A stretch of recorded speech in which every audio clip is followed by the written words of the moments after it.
తెలంగాణ రాష్ట్రంలో ఇకపై cinema benefit షోలకు అనుమతులు ఇవ్వబోమని స్పష్టం చేశారు సీఎం రేవంత్ రెడ్డి.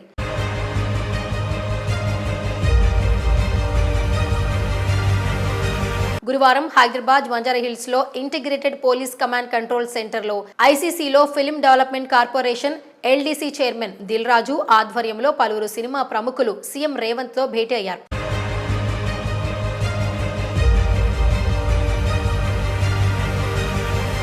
ఈ సమావేశంలో సీఎంతో పాటు డిప్యూటీ సీఎం బట్టి విక్రమార్క, సినిమాటోగ్రఫీ మంత్రి కోమటిరెడ్డి వెంకటరెడ్డి, రాష్ట్ర డీజీపీ జితేందర్ ఉన్నారు. పరిశ్రమ సమస్యలతో పాటు పలు అంశాలపై సినీ ప్రముఖులు తమ అభిప్రాయాలను రేవంత్ కు తెలిపారు.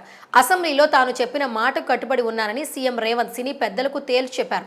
చిత్ర పరిశ్రమకు ప్రభుత్వం ప్రోత్సాహం ఇస్తుందని, పరిశ్రమ కూడా సామాజిక బాధ్యత నిర్వర్తించాల్సిందేనని స్పష్టం చేశారు. అల్లు అర్జున్ కేసు విషయాన్ని ప్రస్తావించారు సీఎం. బన్నీ తన పేరును మర్చిపోవడం వల్ల కేసు పెట్టారంటూ తప్పుడు ప్రచారం చేశారని, తాను ఆ స్థాయిని ఎప్పుడో దాటి వచ్చేశానని పేర్కొన్నారు. ఆ తప్పుడు ప్రచారాన్ని మీరెందుకు ఖండించలేదు అని ఇండస్ట్రీ పెద్దలను రేవంత్ సూటిగా ప్రశ్నించారు. పరిశ్రమ సమస్యల పరిష్కారానికి ప్రభుత్వం తరపున మంత్రివర్గ ఉపసంఘాన్ని ఏర్పాటు చేస్తున్నామని, పరిశ్రమ తరపున కూడా ఒక కమిటీని ఏర్పాటు చేసుకోవాలని సూచించారు. సినిమా స్టూడియోలకు స్థలాలు, పరిశ్రమ వారికి నివాస స్థలాలు, ఫిలిం నగర్, చిత్రపురి కాలనీ కార్మికులకు ఇండ్లు, ఇతర సౌకర్యాలకు గతంలో ఉన్న కాంగ్రెస్ ప్రభుత్వాలే అందించాయని గుర్తు చేశారు. అదే సహకారాన్ని, ఆ వారసత్వాన్ని తాము కూడా కొనసాగిస్తామని భరోసా ఇచ్చారు. తెలుగు సినిమా పరిశ్రమకు ప్రపంచవ్యాప్తంగా ఒక బ్రాండ్ క్రియేట్ చేయాలని నిర్ణయం తీసుకున్నామని, పరిశ్రమ బాగుండాలని కోరుకుంటున్నామని స్పష్టం చేశారు. ఐటీ, ఫార్మా రంగాలు ఎంత ముఖ్యమో సినీ రంగం కూడా ప్రభుత్వానికి అంతే ముఖ్యమని తెలిపారు. రాష్ట్రంలో సినీ పరిశ్రమకు ప్రభుత్వం తరపున అవార్డులు ఇవ్వడం లేదని తెలిసి గద్దర్ పేరిట అవార్డులను ఇచ్చేలా కొత్త ఒరవడిని తీసుకొచ్చామని, ప్రభుత్వానికి పరిశ్రమకు అనుసంధానకర్తగా ఉండేందుకు దిల్ రాజును ఫిల్మ్ డెవలప్మెంట్ కార్పొరేషన్ చైర్మన్ గా నియమించామని గుర్తు చేశారు.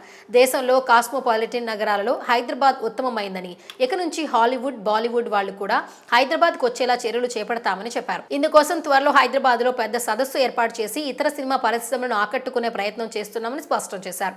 రాష్ట్రంలో ఎకో టూరిజం, టెంపుల్ టూరిజాన్ని ప్రమోట్ చేయాలని, గంజాయి, డ్రగ్స్ నిరోధంతో పాటు సామాజిక అంశాలపైన సినిమా పరిశ్రమ ప్రచారం చేయాలని సూచించారు. సినిమా వాళ్ళు ఫంక్షన్స్ చేసుకోవచ్చు, మాకు ఎలాంటి అభ్యంతరం లేదు, అన్ని అనుమతులు ఇస్తాం. కానీ అభిమానులు నియంత్రించే వ్యవహారాన్ని నిర్వాహకులు, సెలబ్రిటీలే చూసుకోవాలి. బౌన్సర్లు పోలీసు అధికారులనే అడ్డుకుంటున్నారు, దానిని ఎట్టి పరిస్థితుల్లో సహించాం. అలా అడ్డుకుంటే బౌన్సర్లతో పాటు సెలబ్రిటీల పైన కేసులు పెడతామని సీఎం అన్నారు. అల్లు అర్జున్, రామ్ చరణ్, రానా చిన్నప్పటి నుంచి తనకు తెలుసని, ఇప్పుడు సూపర్ స్టార్లుగా ఎదిగారని గుర్తు చేసుకున్నారు. ఈ ముగ్గురిని చూస్తుంటే సంతోషంతో పాటు గర్వంగా కూడా ఉందని పేర్కొన్నారు. తమ ప్రభుత్వం 8 సినిమాలకు ప్రత్యేక జీవోలు ఇచ్చిందని, పుష్ప సినిమాకు పోలీసు భద్రత ఇచ్చామని గుర్తు చేశారు. అయినా ప్రభుత్వానికి పరిశ్రమకు మధ్య దూరం పెరిగిందనే ప్రచారం జరుగుతోందని, అలాంటి ప్రచారానికి ఆస్కారం ఇవ్వద్దని సూచించారు. ఇలాంటి ప్రచారం వల్ల ప్రభుత్వానికంటే పరిశ్రమకి ఎక్కువ నష్టం వాటిల్లే ప్రమాదం ఉందని హెచ్చరించారు.